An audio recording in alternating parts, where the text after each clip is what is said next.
Hello, my friends. Miss Heather here. Just wanted to say hello, and I wanted to say that I miss you.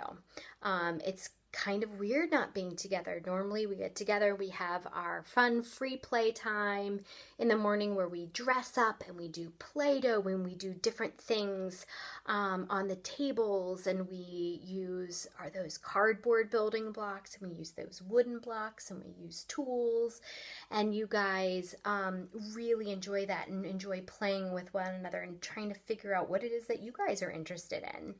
And then after that, we have circle time. And at circle time, what I'd start with counting my friends to see how many friends are there standing on your purple spots. But right now, I don't even have purple spots here at my house because this is where I am. I'm actually in my guest room.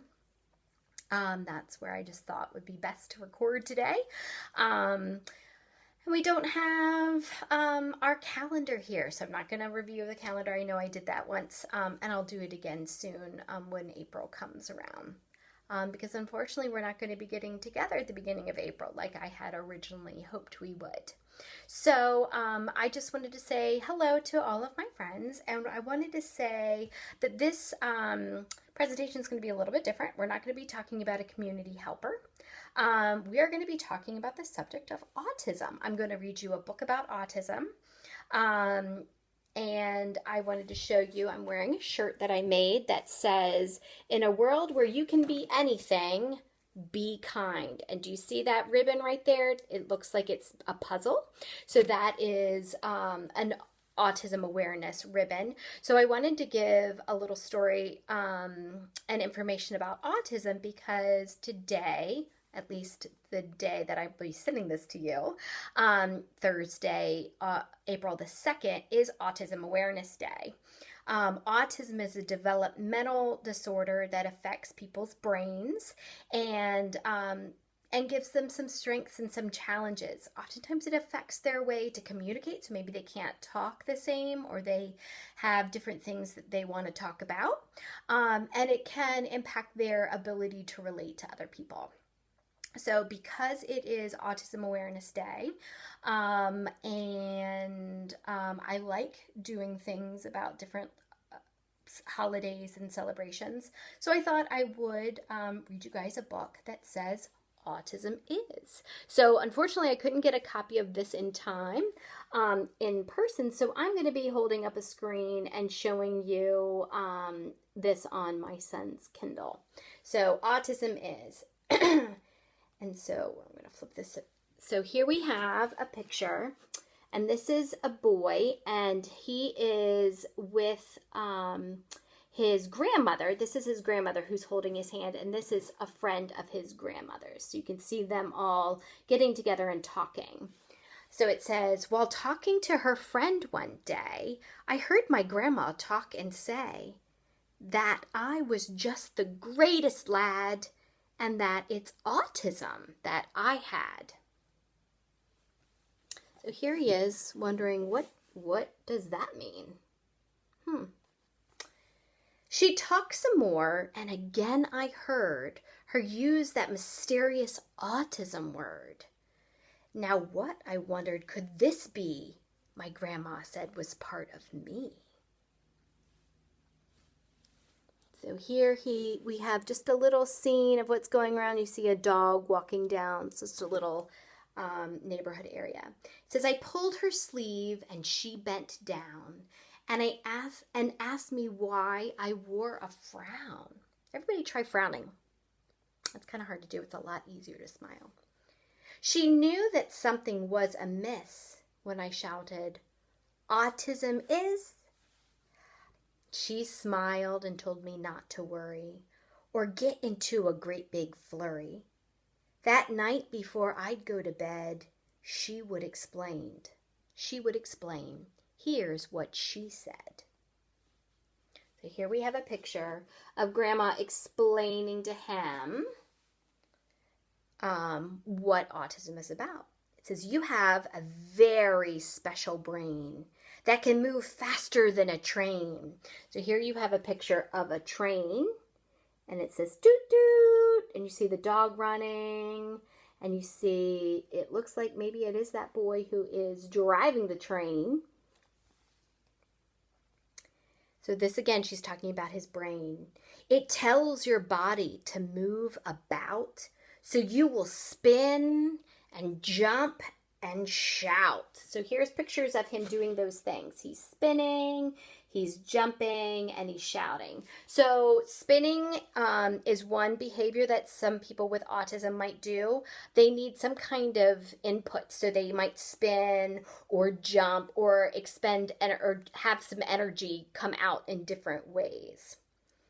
Because moving fast is so much fun, and off you go for another run.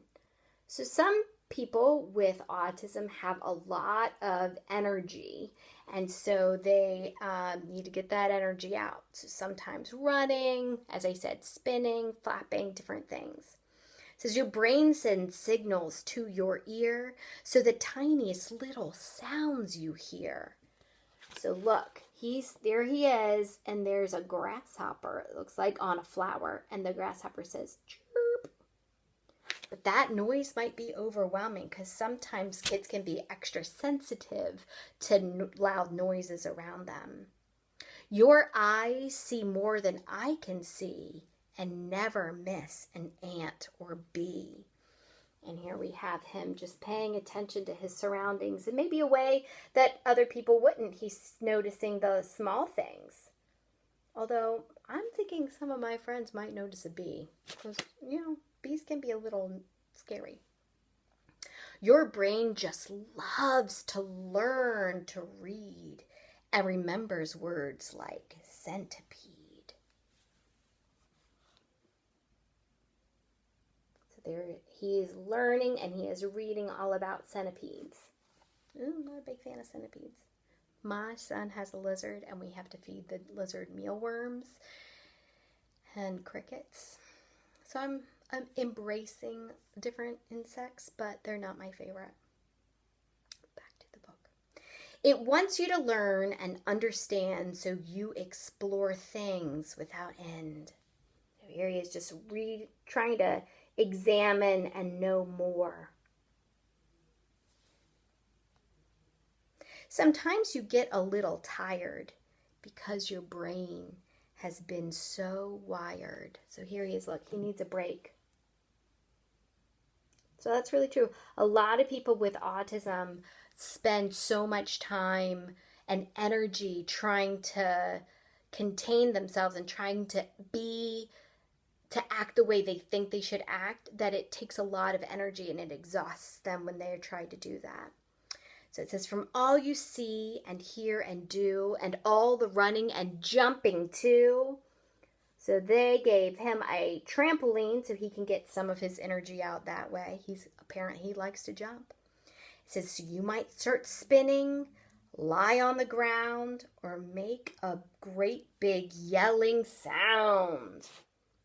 So again, those are just some ways, sorry for the reflection, but that's some ways that children with autism can get some of that energy out and some of their frustration out.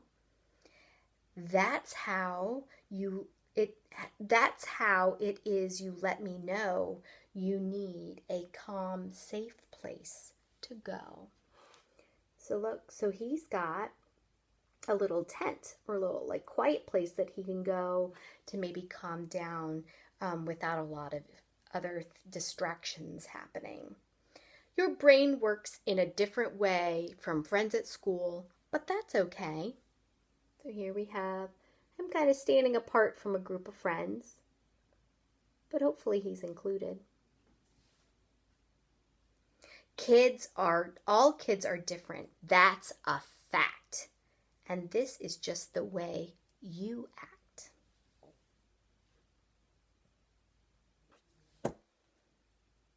So now you know nothing's amiss, because that's just what autism is. So there he is with Grandma and his dog walking around. So one thing I thought was an interesting quote, excuse me as I have an itch.